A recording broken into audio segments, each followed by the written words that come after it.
శివాయ. ఓం నమ శివాయ. ఓం నమ శివాయ. శివరాత్రి సందర్భంగా ప్రేక్షకులందరికీ శివరాత్రి శుభాకాంక్షలండి. ఈ కలియుగంలో, ఈ విశాఖ తీరంలో, ఈ నాగక్షేత్రంలో పరమశివుడు వెలిసి మనల్నందరినీ కరుణించడం, కటాక్షించడం మన అదృష్టం.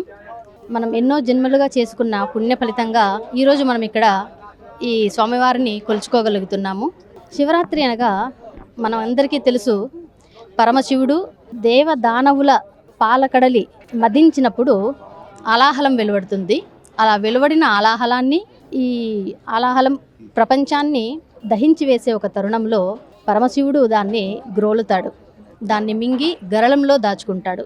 అలాంటి సందర్భంలో అమ్మవారు ఆ పరమశివునికే ఒక అండగా, ఒక శక్తినిచ్చేదిగా, ఆ గరళంలో దాన్ని నిలిపేగా అమ్మవారు అడ్డుకుంటుంది ఆ యొక్క విషయాన్ని. సో ఇలా మనకి శివరాత్రి పురాణం మనకు తెలుసు.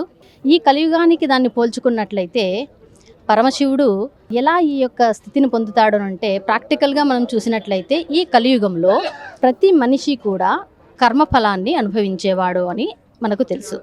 అదేవిధంగా మనుషులకు మాత్రమే కాకుండా దేవాది దేవతలకు కూడా ఇటువంటి కర్మ అనేది తప్పనిది కాదు, ఖచ్చితంగా అనుభవించి తీరాలి అనేది ఈ యొక్క విషయం మనకు స్పష్టమవుతుంది. ఎలాగనంటే, ప్రతి దైవము కూడా శనీశ్వరుని యొక్క వక్రదృష్టి చేత కర్మఫలాన్ని అనుభవిస్తారు.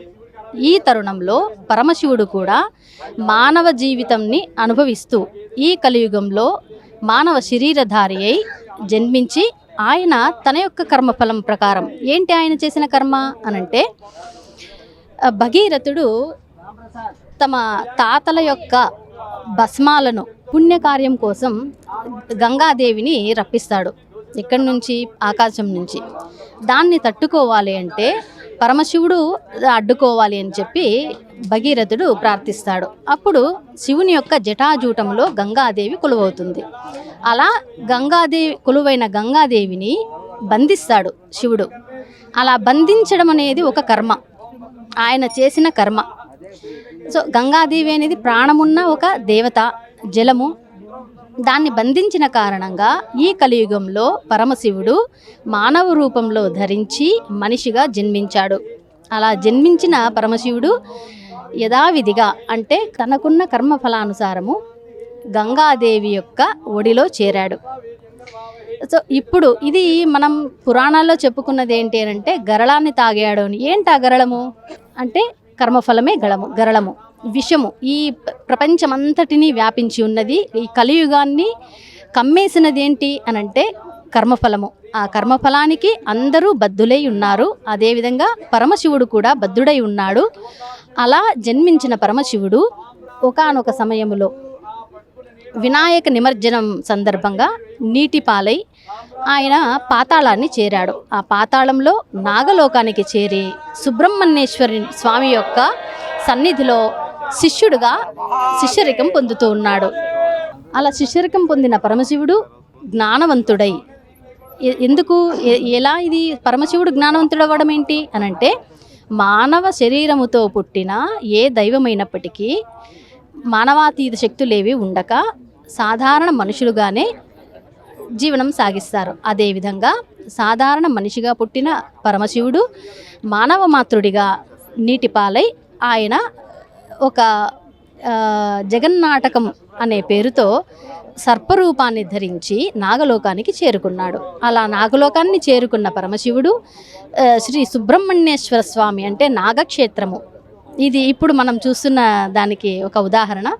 నాగక్షేత్రములో ఆయన శిష్యరికం పొందుతూ జ్ఞానాన్ని పొందడం కోసం గురువుగా స్వీకరించాడు. ఇది మనకు పురాణ కథనం కూడా ఉంది. సో ఈ విధంగా ఇప్పుడు మనం తెలుసుకోవాల్సింది ఏంటి దీని ద్వారా అనంటే, మనం ఈ కలియుగంలో, ఈ ప్రపంచంలో ఎన్నో సమస్యలను ఎదుర్కొంటూ ఉన్నాము. ఆ సమస్యలకి కారణం ఏంటి అనంటే వారి కర్మఫలము. వారి కర్మఫలాన్ని మనం అంటూ ఉంటాము, ఏంటయ్యా మమ్మల్ని ఇలా భూమికి తీసుకొచ్చి పడేశావు, నీకు కొంచెం కూడా బాధ్యత లేదా, మేము ఇంత బాధపడుతుంటే నువ్వు కైలాసంలో పార్వతితో నర్తనం చేస్తూ ఉన్నావా అని అడుగుతూ ఉంటారు భక్తులు. స్వామివారిని. అయితే ఎవరికి తెలియని విషయం ఏంటంటే ఇందాక చెప్పినట్టు ప్రతి దైవము కూడా మానవ రూపంలో ఈ కలియుగంలో జన్మించి వాళ్ళు కూడా కర్మలు అనుభవిస్తూ ఉన్నారు అనేది నిజం. ఇప్పుడు ప్రత్యక్ష ఉదాహరణ నేను చెప్పినది పరమశివుడు. సో ఎప్పుడైతే మనం ఈ విషయాన్ని తెలుసుకొని కర్మఫలము అన్నదానికి విరుగుడు ఏదైతే ఉందో దాన్ని కావలసిన ప్రక్రియ చేసినప్పుడే ఈ యొక్క ప్రతి మనిషి యొక్క మొత్తం మానవ జాతి యొక్క కర్మఫలము అనేది తొలగడం జరుగుతుంది. ఈ అవకాశం నాకు ఇక్కడ పంచుకోవడానికి అవకాశం రావడం నేను చాలా అదృష్టంగా భావిస్తున్నాను. అందరికీ మరొకసారి శివరాత్రి శుభాకాంక్షలండి.